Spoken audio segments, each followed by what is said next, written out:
everyone, and welcome to the second episode of Fusecast. I'm Tooz. With me is GunBladeHero, kendouken, and 01_855403, or as we'll call him from now, Mr. Digits. Gunblade? Yeah, how's 01?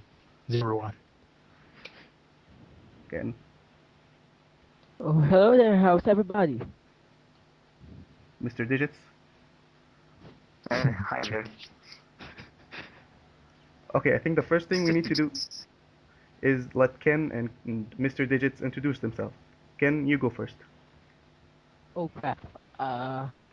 Well, obviously, hi everyone. If you're confused, you know me as Kendouken, or just call me Ken if you want to. And basically, I'm a PC gamer most of the time, and the genre I'm into right now is RPG and RTS. That's all. Okay, Mr. Digits, your turn. Yeah. Hi everyone. I've been on GameSpot for about 5 or 6 years. And basically, I started gaming on computer, real-time strategy games, a little bit of first-person shooters, the real shooters. I mean, like Quake, Doom. Then I started playing PlayStation 1, PlayStation 2, now PS3. I stopped playing computer because my PC is broke, basically. My gaming PC. I didn't buy a new one. Mm, that's all. Oh, My real name is Karim, by the way. You can call me Karim. no, we won't, Mr. Digits. Okay. Tradition. Not sure he likes it, but anyways, that's the rules, right? Yeah, I'm Rules Tooz. are It's the rules. rules. So, Okay. Okay, let's talk about EA and how it's the most hated company in America right now. Yeah, right. Nope. So, The way I see it, should I? I'll talk. The way I see it, EA's been doing really great past few years. If you minus the last 2 years, the years before that, it's been doing great, doing everything just right, staying low, not doing any of the crap publisher stuff. Gathered a lot of good developers under their name, a lot of names, a lot of trust, and then it started pulling all the crap stunts at once, which generated a lot of hate. You know, it had Bioware under its wing and let Bioware do its thing for a while. It had Dice under its wing, let Dice do whatever it wants, and kept doing that. Then at once it threw away online passes, day one DLCs, locked content. Whatever crap publisher does, it does it now.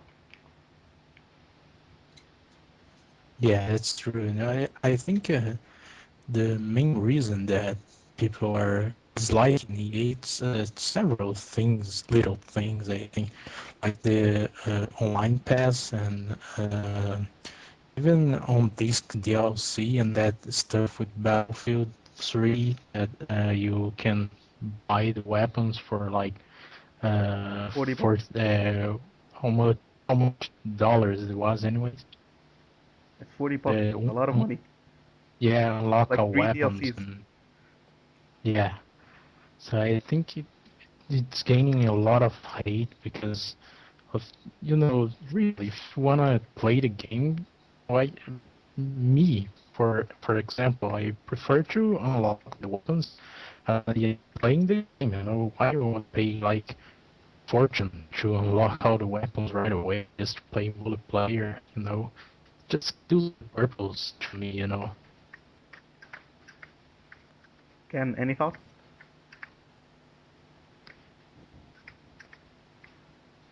Can You well, there? basically, I agree with what you said. For the past years, it's been doing great jobs.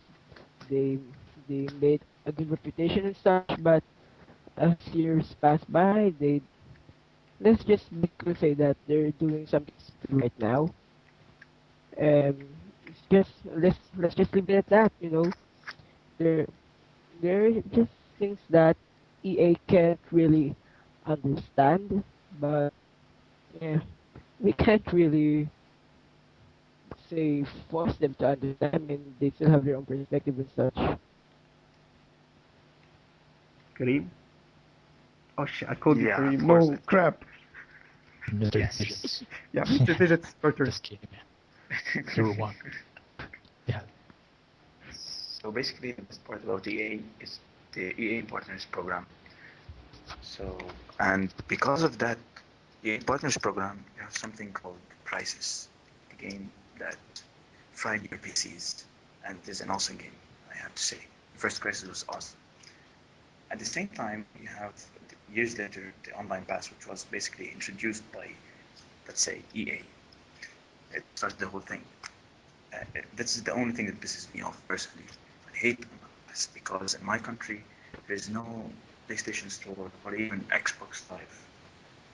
In my country, because maybe because it's a third world country, but at the same time, I still enjoy EA games. I have to admit it, even though the FC crap and let's get them right. That's all. Okay, anybody has a topic? Yeah, just say, yeah, I think what Mr. Digit said is really the main problem here as well, and not everyone has a connection, to the internet and can play online and stuff.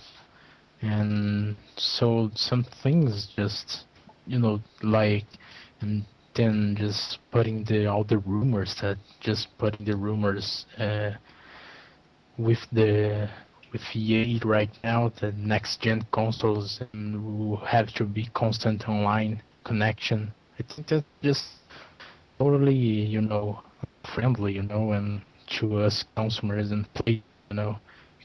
Uh, like me, I can't have internet connection all the time, and sure I'm not the only one. Many people uh, can't have internet connection all the time to play their games, and it's not fair, It's not fair. You buy one product, you should, choose how you want to play. You should not be forced to go online to unlock some DLC or something. It will be on the disc, but of course, that's just unfortunately the way it's going right now for the developers.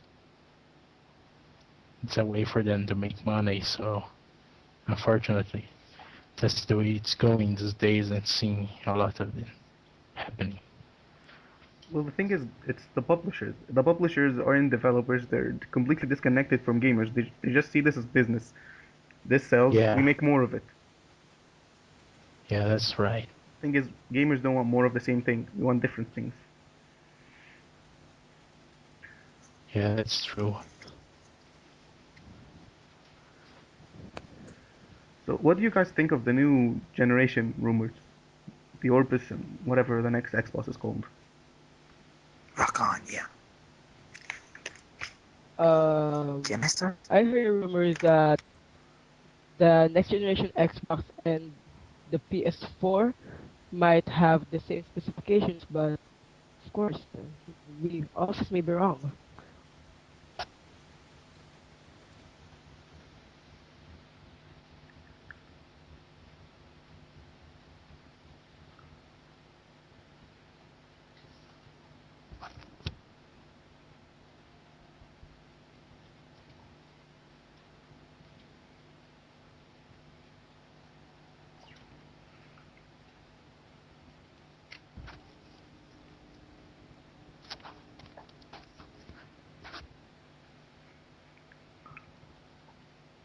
Okay, so Wait, what can I start?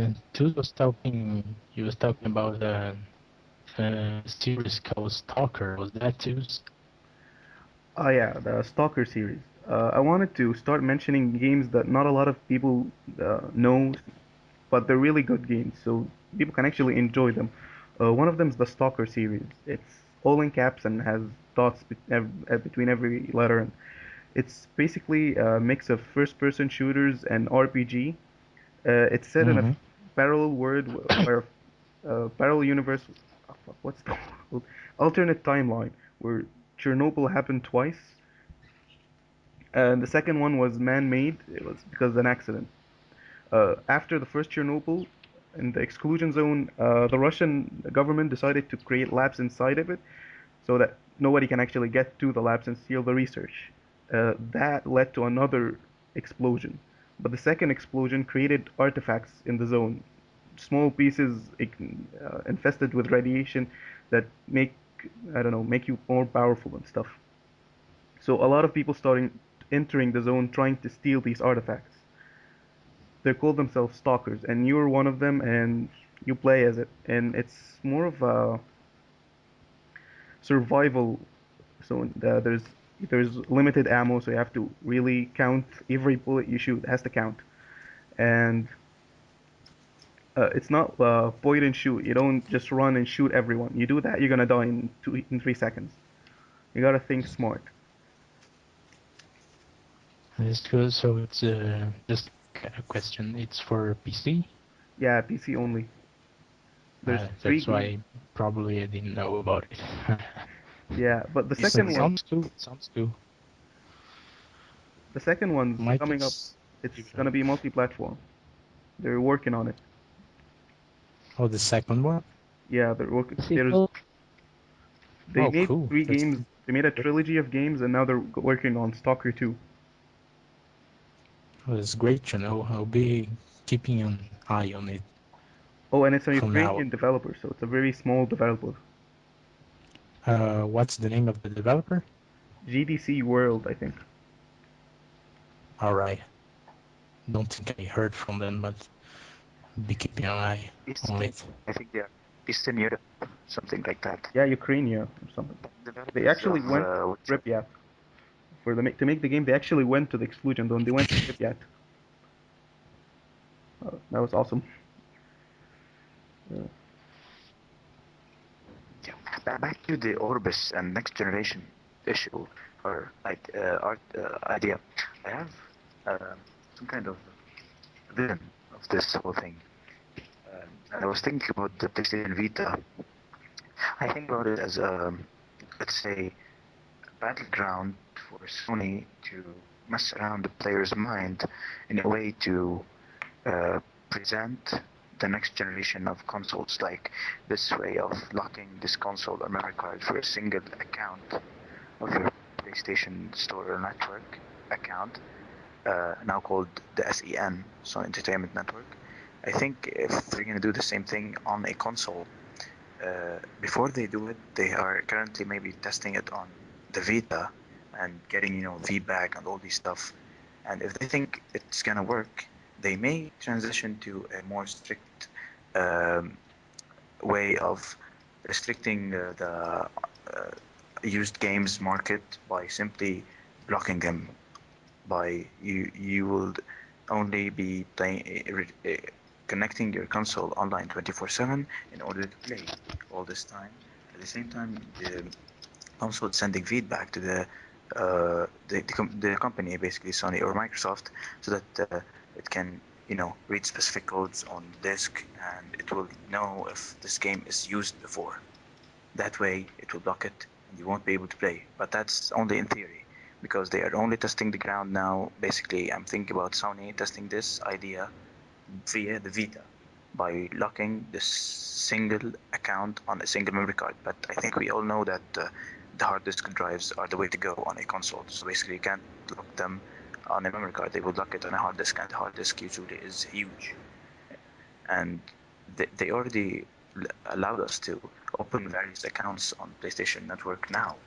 Maybe they can start it from now. I don't know why they don't do it now, and let's see what will happen. Maybe chaos, or I don't know. Ken left. Yeah, yeah, the code just dropped. Yeah, yeah, I think uh, it dropped on this side. yeah. About the whole Uh, Vita thing, the other thing Sony's doing with the Vita, they're blocking you from having trophies on a game if it's a used game. So they already have the technology working, but there's a workaround for it, and everyone's using that workaround. So if Sony's paying attention, they'll know that that's not a good idea. I mean, just yeah, blocking the trophies, people were enraged. If they block the whole game, no one's gonna play it. No, wait a yeah, second. that's Actually, definitely not a smart idea. one of my friends, and he's also Lebanese, and I asked him about the PlayStation Store issue. We don't have a store. We can't choose Lebanon on the PlayStation Network, but we don't have a store. It's really stupid, I know. But once he contacted the customer support in the Middle East, I think they are stationed in Dubai, and they told him you can create a new account like in the US or and Europe, though it is not allowed. Like officially, it's not allowed because you're It's against the simply terms. lying in your address. It's against the terms, but You're gonna it put does a nothing fake about it. address. I got like 6 accounts. One in Japan, one in Kuwait, one in UK, one in Hong Kong, one in Singapore, and one someplace else. Oh, Why not? imagine blocking. Imagine in PlayStation 4 you're locking your console to even one of them. Well, What will you do? I can't. I have online passes from different games. I have Uncharted 3 has a US online pass. Battlefields has a Hong Kong online pass, and my main account is UK. I have to create multiple accounts. Yeah, Well, like I have some 5 accounts on Xbox Live, all from different regions, I can't imagine having just one. Yeah, I mean, for third no. world countries, we're not a main country. We don't get sent games as in our region. We're supposed to be region 2, but we get games from region 1, 2, 3, and 4. So we can't get blocked to one region. To can't get blocked to one market. It won't work.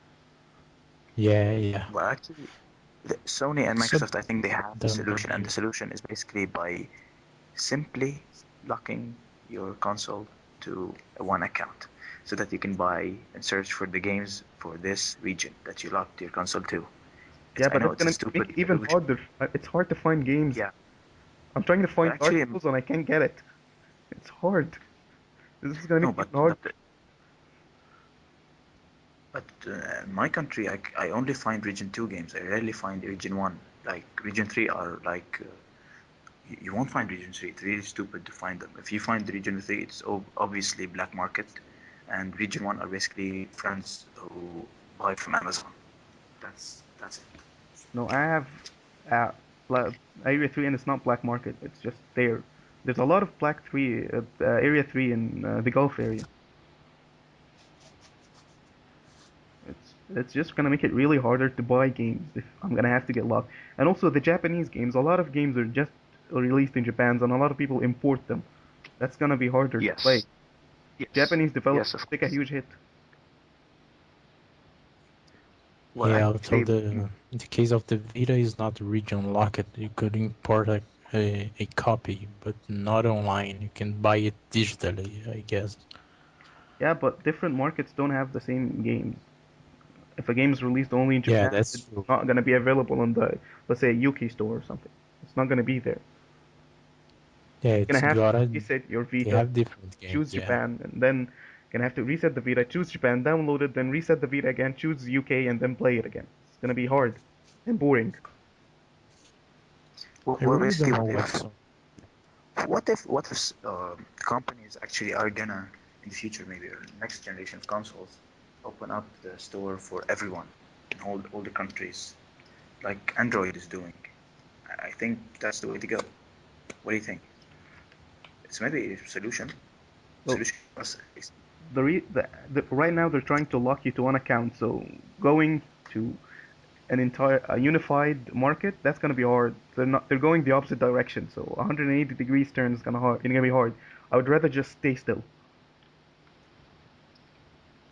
Yeah, I think it's gonna create problems in authentication or ratings. The ESRB and zero Yeah, ratings, that reason. they contradict each other. Yeah, like something that's rated 18 in US, it's gonna be not released in Australia, obviously, Also, the like Mortal publishers. Kombat. Some games are published by different publishers in different regions, so they can't Yeah, yeah, have a of course. unified market. So that's the problem. Another problem. So it's not gonna happen. Yeah, Yeah, and you have a point. with all the Sony marketing, that the Vita is for casual and hardcore gamers, this was one major overlook on their part. One major mistake, on their part. Yeah, but at least this one's easily, I don't know, repaired. They can just unlock it. It's not gonna be that hard to unlock. Yeah, let's hope so. Let's hope they do that. And The, I was think I was thinking about you know the whole issue about Mass Effect 3. Uh, the great ending. Actually, I didn't play the game, so please no spoilers. No spoilers for the anyone who's gonna hear us. Just say if you did like the ending or not. Or are you satisfied by the ending if you played the game? I personally am excited for the game, even if the ending is bad. I I want to enjoy the game, and then if the ending is bad or good, I don't really care. I want answers. That's all. And I think the extended cut that's going to be released as a DLC for free by summer is going to give us some answers for, loop like holes in the story. They're going to fill them up. That's it. However bad the ending, it can be as worse than Borderlands. Borderlands was nothing. It was an easy boss fight. Finished it alone with a sniper, which is the weakest class, in like 5 minutes, and then I got absolutely nothing, not even loot. The game just ended. Yeah, I It got was really Borderlands boring. ending spoiled to me. It was messed up. I mean, when I was playing Weird. Borderlands, people said the ending sucked, but I was like, couldn't believe that it sucked that bad. There was no ending. The DLCs had better endings. It was horrible. Yeah, I saw in a magazine, I saw the ending there, but they didn't even put that it was a spoiler. I saw it, what the hell, man? I didn't even play the game to the end, but I saw, what? This is the end? I There's can't nothing to believe, spoil. man. There's nothing to spoil in it. Yeah, I just saw, I couldn't believe that was the end of the game, when I saw in the magazine. I said, what the hell, man? But so, Actually, people are really, really angry at Mass Effect 3 ending, but, you know, kinda all the spoilers that they post, not just on Fuse too, but all over the internet, and just kind of made me lose interest, in playing it to the end. I just played the first one, and didn't even play the second one yet. So, but not really interested right now. With the nah, I'm actually sorry, go go Marcio. go. Okay, I was actually more excited to know more about the story because they said it really sucked at the ending because Elusive Man is basically my favorite character in the Mass Effect series, just like Liquid Ocelot in Metal Gear Solid. So I wanted to know what happened with this guy exactly. I did know a little bit, but I'm more excited to know what happened, like visually, cinematics, the Bioware thingy that they do, the magic. I think you get it. With a game this big, with a lot of people playing it, there's always going to be someone complaining about the ending. Especially if a game's that story driven. Someone's going to complain about the ending. I mean, there's a lot of people saying the Mass Effect 3 ending is good, but because they're not talking, nobody's hearing them. The people that are shouting always look more because they're shouting. Yeah, Yeah, you have like a they're point. jumping to the Exactly. bandwagon. Exactly, and a way of testing a game's story, I personally do that. I basically read. You can say I spoil it for my story for myself, and I read it. That's what I did with the Mass Effect 3, and specifically the Elusive Man. I read what happened to him, and it got me more excited to play the game and know what would happen exactly with the guy, with the Elusive Man, Jack. I judge endings by my reaction after finishing it. If I'm staring at the screen saying, what the hell, it's a bad ending. If I'm jumping up and down, it's a good ending. Anything in between, well, is in between. Oh, really? No, Yeah. actually, Metal Gear Solid 4 got me. What the fuck? No, that's Really? because you didn't understand anything. The No, Metal Gear actually, I Solid 2, understood. I spent half an hour No. watching videos, and I couldn't understand a word. But it was still a good ending. No, really, I have Yeah, to admit, that's one the pretty ending was complex series, Metal Yeah. Gear Solid. But, Yeah. And dude, I I'm played not Metal gonna spoil.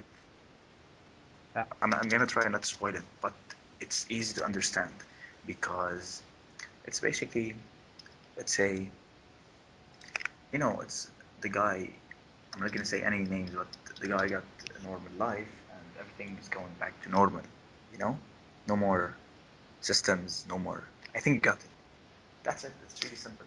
yeah. But the details are a bit complex. I know. You know, Kojima is a bit geeky guy when he thinks. He's complicated. Let's hope he He's got let's issues. hope let's hope let's hope he puts some. some of his geeky stuff in Metal Gear Solid Rising. I don't want it to be a stupid hack and slash game. It Hope is a so. stupid hack and slash game.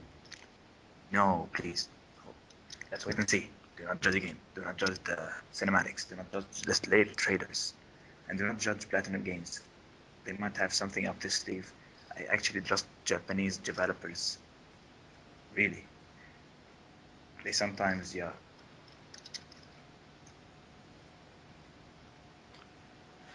Gunblade, do you have So, anything to say? yeah. So I think to Wii finish U. the cast, Wii U. what about Wii U. the Wii U? What Wii about U. the Wii U? Wii U. How about we talk about the Wii U next time? Because we promised the listeners we'll keep it at half an hour. I'm sorry, I don't want to shut the door in your face, but we promised. We gotta keep our promise. Oh man, you're shutting the door on my face, man. I'm I'm just sorry. kidding. Well, it's either you I'm or just kidding. our 200 listeners. Also, I would love to thank our 200 listeners. We'd hoping for more this time, but we'd love to thank you all 200 of you, personally. Yeah, Okay, thanks everyone. my name is Same Chris, here. and I'm signing out. My name's Karim, or Mr. Numbers, 01 underscore Digits, 855 digits, Mr. 403. Digits. Mr. Digits, okay, Digits, Mr. or Digits. zero one Mr. Rhyme, zero one every. underline Uh, underscore something. uh, Just kidding. this is embarrassing. Right. They are trolling me. Right there online, they are trolling me. Okay, I'm gonna Right. retaliate. I'm GunBladeHero. Thanks everyone. Signing out. Thanks you all for listening. Goodbye. Thank you. Bye. Thank you very much.